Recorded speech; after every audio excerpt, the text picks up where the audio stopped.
हरे कृष्ण। अध्याय 6 श्लोक नंबर 27। प्रशांत मनसं हि एनं योगिनं सुखम उत्तमम् उपैति संतराजसं ब्रह्मभूतम अकल्मषम्। इसका अर्थ, जिस योगी का मन मुझ में स्थिर रहता है वह निश्चय ही दिव्य सुख की सर्वोच्च सिद्धि प्राप्त करता है। वह रजोगुण से परे हो जाता है। वह परमात्मा के साथ अपनी गुणात्मक एकता को समझता है और इस प्रकार अपने समस्त विगत कर्मों के फल से निवृत्त हो जाता है। तात्पर्य, ब्रह्मभूत वह अवस्था है जिसमें भौतिक कल्मश से मुक्त होकर भगवान की दिव्य सेवा में स्थित हुआ जाता है। मद्भक्तिम लभते पराम। भगवद गीता 18.54। जब तक मनुष्य का मन भगवान के चरण कमलों में स्थिर नहीं हो जाता तब तक कोई ब्रह्म रूप में नहीं रह सकता। सवै मनः कृष्ण पदारविंदयोः। भगवान की दिव्य प्रेमा भक्ति में निरंतर प्रवृत्त रहना या कृष्ण भावनामृत में रहना वस्तुतः रजोगुण तथा भौतिक कल्मश से मुक्त होना है। हरे कृष्ण। तो ये था तात्पर्य दोस्तों। तो ये जो श्लोक है दोस्तों, ये बहुत ही सुंदर श्लोक है। वैसे जगह जगह पर भगवान ने फ़ायदे बताए हैं भक्ति के, तो आजकल हम फ़ायदा नुकसान की बात ही करते हैं, है ना, उसके परे कुछ ये नहीं करते हैं। तो इसीलिए भगवान फ़ायदे की बात बता रहे हैं इस श्लोक में कि जो योगी अपने मन को मुझ में मतलब भगवान कृष्ण में स्थिर रखता है, क्या होता है? फर्स्ट वो बोलते हैं निश्चय ही मतलब एकदम पक्का। फर्स्ट ऑफ ऑल क्या होता है? दिव्य सुख की सर्वोच्च सिद्धि प्राप्त होती है। दूसरी, रजोगुण से परे हो जाते हैं। ये रजोगुण ही है जो हमें यहाँ पे फंसाता है।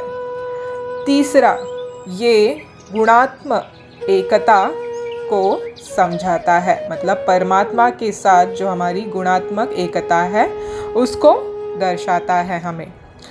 और लास्ट चौथी चीज़, ये तो सेकेंडरी है, ये तो भगवान के चिंतन से और उनके संगति से होना ही होना है। तो इसीलिए भगवान ये लास्ट में बताते हैं क्या? समस्त विगत कर्मों के फल से निवृत्त हो जाते हैं, मतलब समस्त पूर्व पहले के पाप कर्मों से मुक्त हो जाता है जीवात्मा।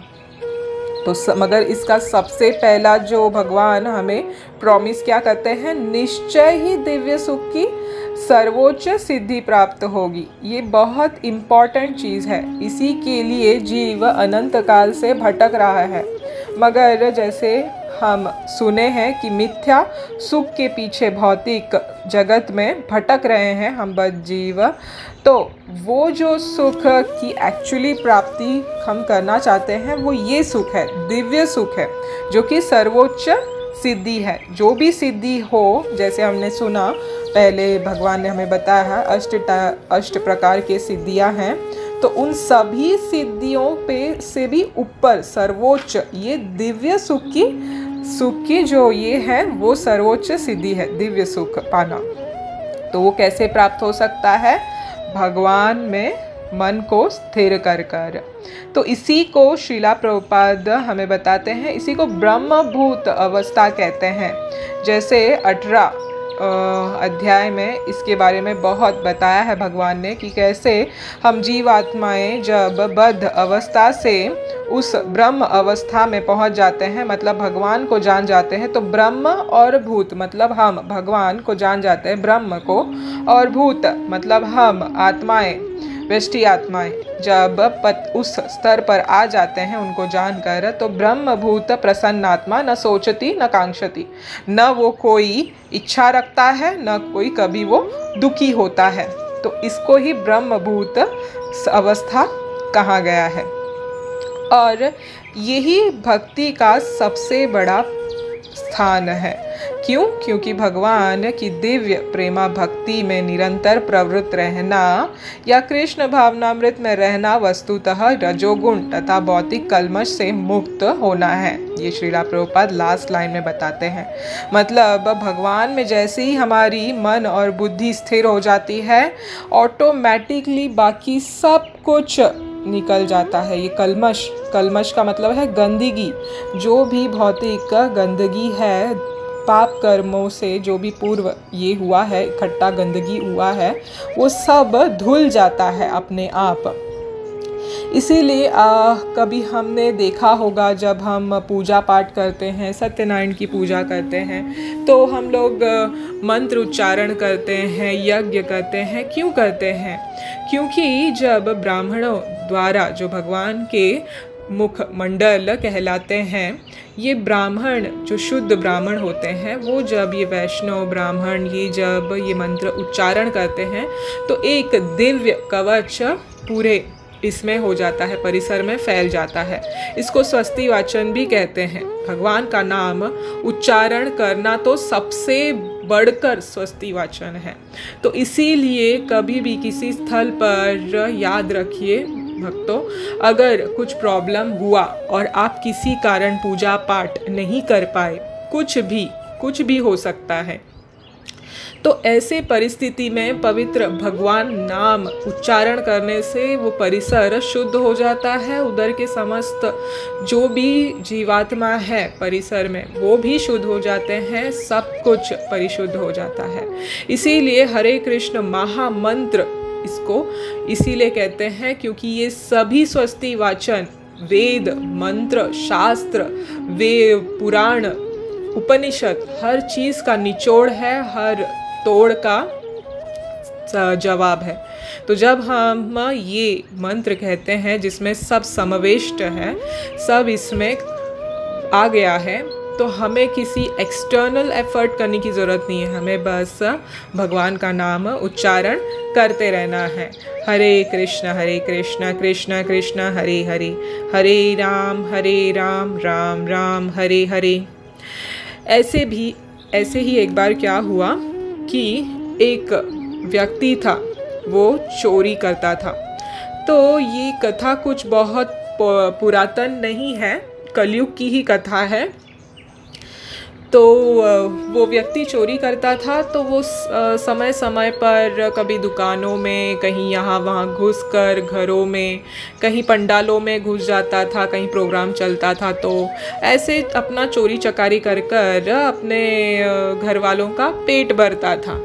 तो एक दिन क्या हुआ कि एक जगह पर भागवतम की कथा चल रही थी।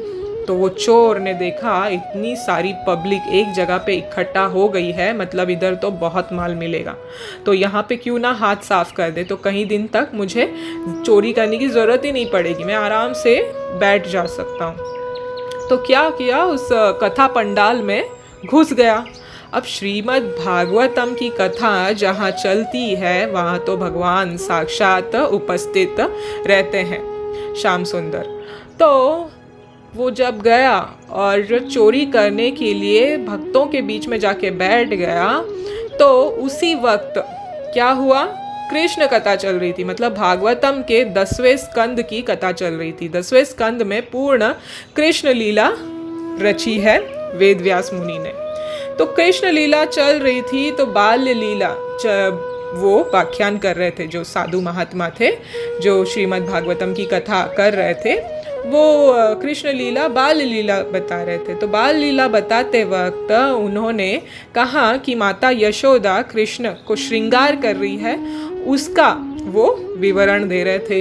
तो बोले कि बहुत सुंदर यशोदा मैया ने कृष्ण को मुकुट पहनाया, सोने का मुकुट, जिसपे सुंदर सा चमकता हुआ मोर पंख है, और फिर सोने का बाजूबंद डाला, गले में सोने की हार डाली, और फिर हाथों में छोटे छोटे सोने के कंगन डाले, सोने का पायल डाला, और ऐसे ही पीताम्बरी जो बहुत सुंदर दिखने वाली है वो पहनाया अपने बच्चे को।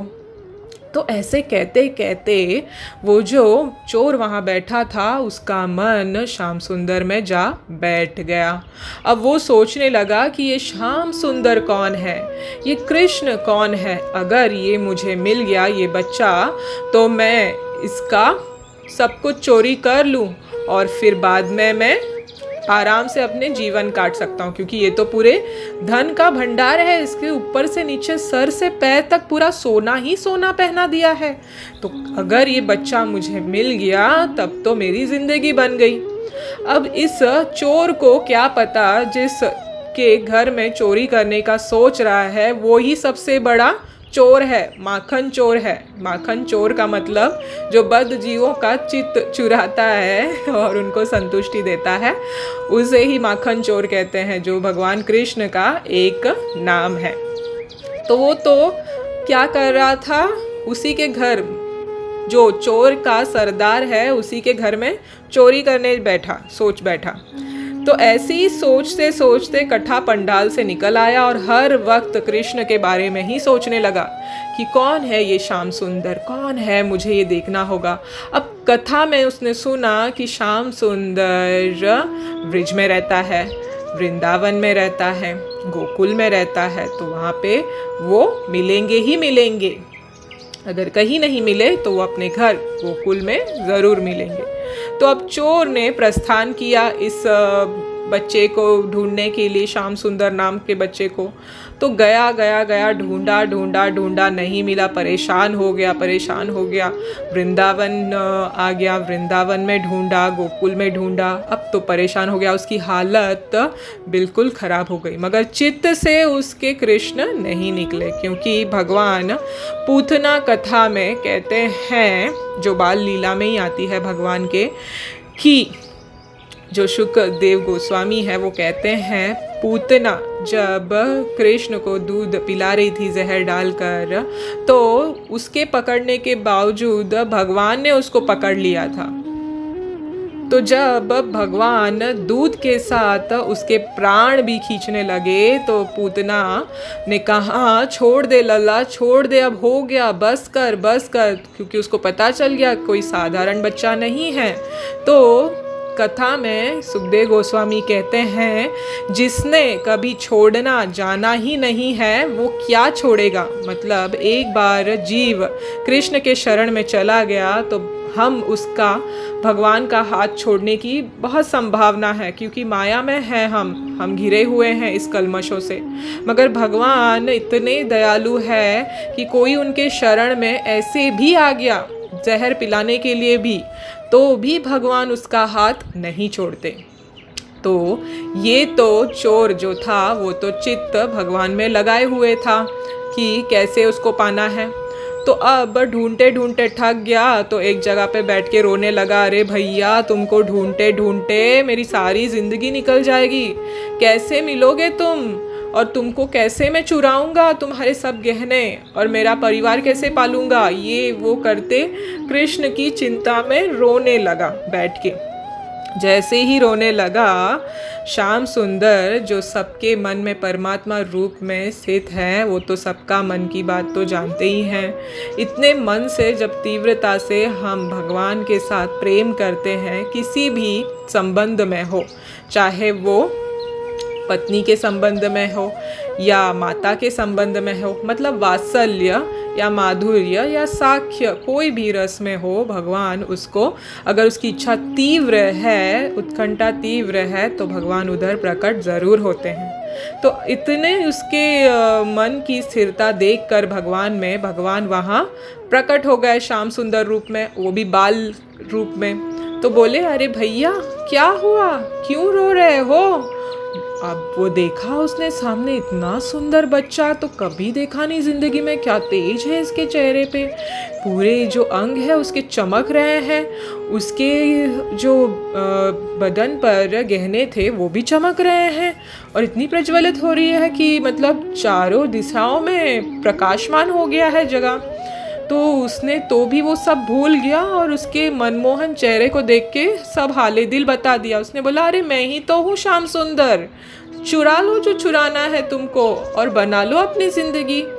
तो चोर ने देखा इतना सुंदर बच्चा जिसके चेहरे से नज़र नहीं हट रही है और कोई चीज़ की इच्छा ही नहीं रह गई है, मानो उसको देखते ही समस्त दुख दूर हो गए हैं। ऐसे लग रहा है कि जीवन की सबसे बड़ी सिद्धि हासिल हो गई है, अब किसी चीज़ की ज़रूरत नहीं है।